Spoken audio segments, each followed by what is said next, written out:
మాట్లాడేటప్పుడు వాస్తవంగా రాజకీయాల్లో ఉన్నటువంటి వ్యక్తులు మాట్లాడవచ్చు, ఎందుకంటే ఫెయిల్యూర్ గురించి. ఎందుకంటే నిజాయితీ రాజకీయాలు చేయాలనుకున్న వచ్చినప్పుడు నిజాయితీగా ప్రజలకి సేవ చేయాలని వచ్చిన వాళ్ళు ఎక్కువ కాలం నిలబడరు. ఎందుకంటే ఇప్పుడున్న పరిస్థితుల్లో ఆర్థిక నేరస్తులు ఎక్కువైపోయారు, అలాగే మంచి వాళ్ళని హేళన చేసేటువంటి వ్యక్తులు ఎక్కువైపోయారు.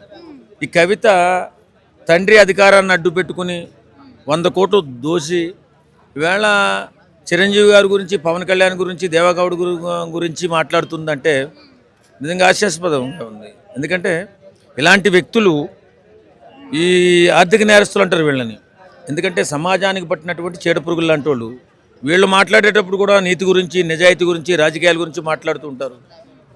ఇది ఎంతవరకు కరెక్ట్ నాకు అర్థం కాలేదు. కానీ ఏదేమైనా ఫెయిల్యూర్ కాదు అది.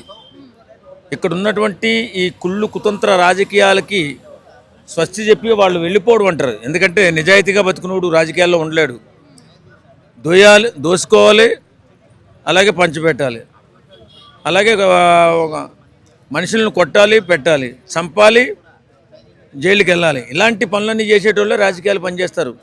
అంతే తప్ప నిజాయితీగా ప్రజాసేవ చేద్దాం, ప్రజలకు ఉపయోగపడదాం, మనం బాగున్నాం కదా, మనతో పాటు అందరూ బాగుండాలని ఆలోచించే ఏ రాజకీయ నాయకుడైనా ఫెయిల్ అవుతూనే ఉంటాడు. కాబట్టి ఇవాళ కవిత మాట్లాడుతుంది. అంటే ప్రస్తుతం తెలంగాణ రాష్ట్రంలో ప్రధాన ప్రతిపక్షం తామేనని అంటుంది ఆవిడ.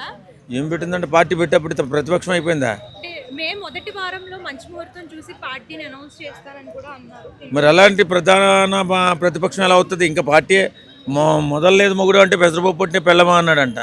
ఆ రకంగా ఉంది వీడి పద్ధతి. ఏదేమైనా రాజకీయాల్లో ఓ సంస్కారంతో మాట్లాడాలా. మంచి వ్యక్తుల్ని, నిజాయితీ పనుల్ని ఇలా లాక్కొచ్చి మాట్లాడకూడదు. ఏదేమైనా కవిత గారు నిలబడడం మంచిదే. ఎందుకంటే సంపాదించిన సొమ్ము ఉంది.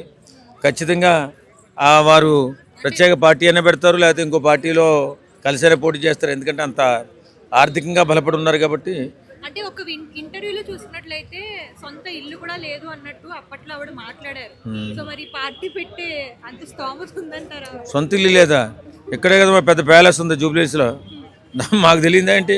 ఇక్కడ హైదరాబాద్లో ఉంటూ సొంత ఇల్లు లేదని మీరు సోషల్ మీడియా వాళ్ళు మనం ఎలా మాట్లాడితే ఎలా ఉంటుంది? పెద్ద ప్యాలెస్ ఉంది, 100 కోట్ల ప్యాలెస్ ఉంది. అలా మాట్లాడుతూ ఉంటారు కానీ దాని గురించి పెద్ద పట్టించుకోవచ్చు. ఎందుకంటే సమస్యల్ని బలంగా లేవనెత్తుతాము, అటు బీఆర్ఎస్ అయినా, బీజేపీ అయినా, కాంగ్రెస్ అయినా చేసిన అన్యాయాన్నిటికీ కూడా ఎదిరిస్తామనేసి అని ఆవిడ మాట్లాడుతున్నారు. దీని గురించి మీరు ఏమంటారు? ఈ పొలిటికల్ డ్రామాలు ఇవన్నీ. ఇప్పుడు అంత సమస్యల మీద ఎలుగెత్తే వాళ్ళు, నిజాయితీ గల రాజకీయాలు చేసేటోళ్ళు జైలుకి ఎందుకు పోతున్నారంట? కాబట్టి మనం మాట్లాడేటప్పుడు ఈ మా చిరంజీవి గారు లాంటి లాక్కుండా ఉంటే బాగుంటుంది. ఎందుకంటే మాలాంటి అభిమానులు ఉంటారు, రివర్స్ అవుతారు.